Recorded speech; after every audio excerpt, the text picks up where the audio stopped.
in Germany, in France, and in one or two other countries were lending money to Southern Europe to buy their goods. Let me now turn to the onset of the euro crisis.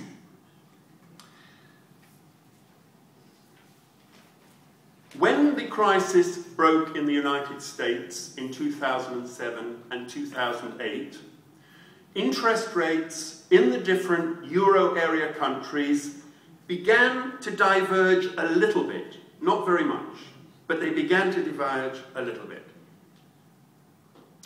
But in 2009, the bond rating agencies downgraded Greece. Bonds are the instruments which governments sell in order to raise money to finance their deficit. And in order to sell them, the commercial rating agencies give the government a grade which says how likely it is that the government will be able to pay those bonds back. And at the end of 2009, the rating agencies began to lower their grading for the Greek government debt. In the first half of 2010, there then developed intense speculation in the financial markets.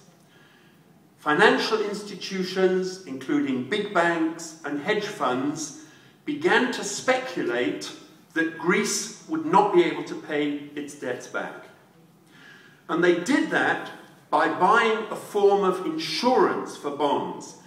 You can buy an insurance. It has a complicated name, it's called a credit default swap, and it says if the government doesn't pay their debt back, then the insurance will pay you. But there's something wonderful about these credit default swaps.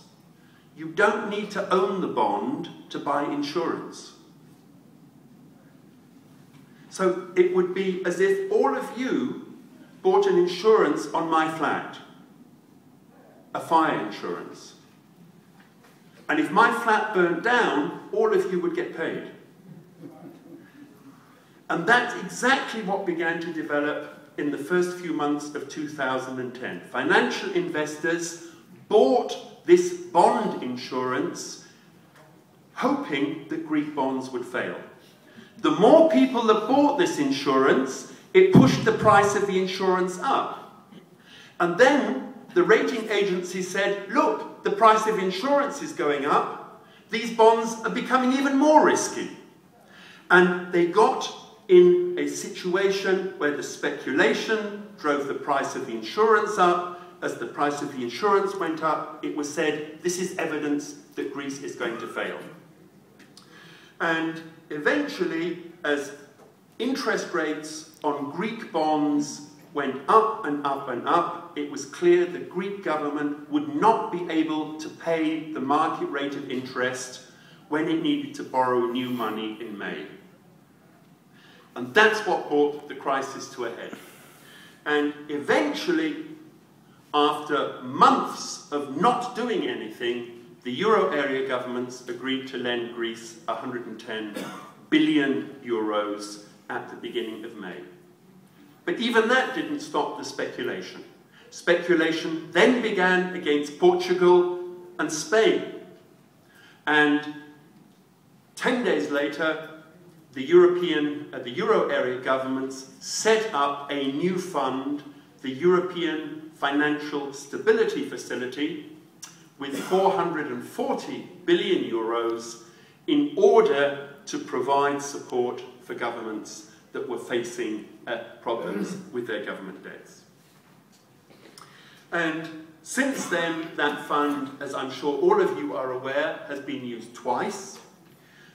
It made a loan to Ireland last December with savage conditions in terms of wage cuts and cuts in public spending.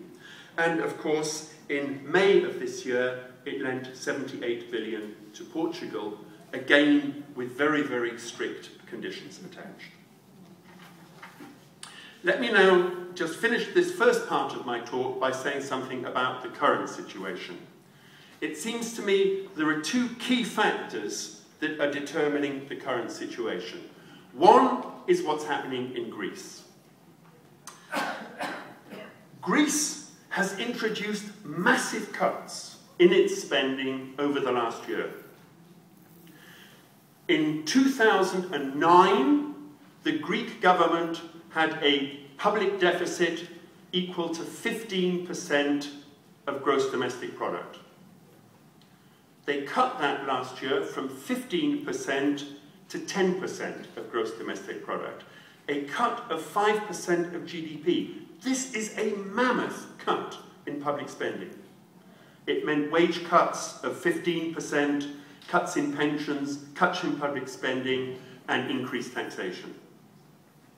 And what's clear is that such a big cut in public spending has led to a recession.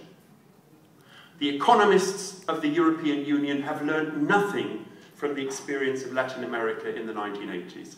Exactly the same happened there. Faced with a debt crisis, the IMF forced countries to cut their spending. If you cut spending, the government goes into a recession. You lose jobs. The government loses tax income, and it makes it even more difficult for the government to meet its debt payments. And that's exactly what's happening to Greece. That by forcing them to make big cuts, the economy has entered a deep recession, and there is no way they can meet their debt payments. And the agreement, which the exact terms are still not clear, but it appears that the new package of cuts that was voted on yesterday envisages cutting wages by a further 10%, on top of 15% last year. This is simply going to dig Greece into a bigger hole, and it will not be able to repay its debts. So that's one of the factors we're facing. The other development that's important has been at the euro area level. That the original fund that was set up last year, the European Financial Stability Facility, the 440 billion euro fund, will only last until 2013, i.e. 2 more years. And over the last 3 or 4 months, there have been intense negotiations about setting up a new fund to replace it in 2013. And there is more or less agreement that there will be a fund. It will be larger, 700 billion. It will be able to lend in the order of 500 billion. The documentation for this stresses that money will only be lent against very strict conditions. Every time the document refers to providing support, it always says support with very strict conditions. So this is a very, very conservative fund. And it proposes to charge an interest rate that's 2% more than the cost of financing the loans in the first 2 years, and 3% more from the 3rd year. Now, at the moment, such a fund can raise money for 3%. If you then add on 2%, we're at 5%. If you add on 3%, we're at 6%. So this will be very strictly conditioned, and it will be expensive. But beyond that, the proposals also say that private investors will have to bear some of the losses in the event that governments cannot repay their bonds. Now that sounds, for leftists, for trade unionists, like a reasonable measure.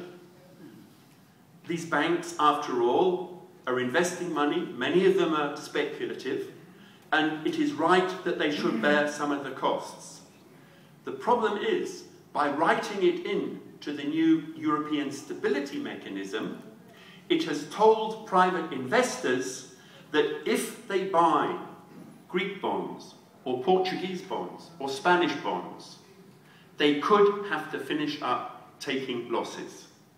And the result is that over the last 2 or 3 months, as these negotiations have been going on, the interest rate on bonds for Greece has gone up and up and up,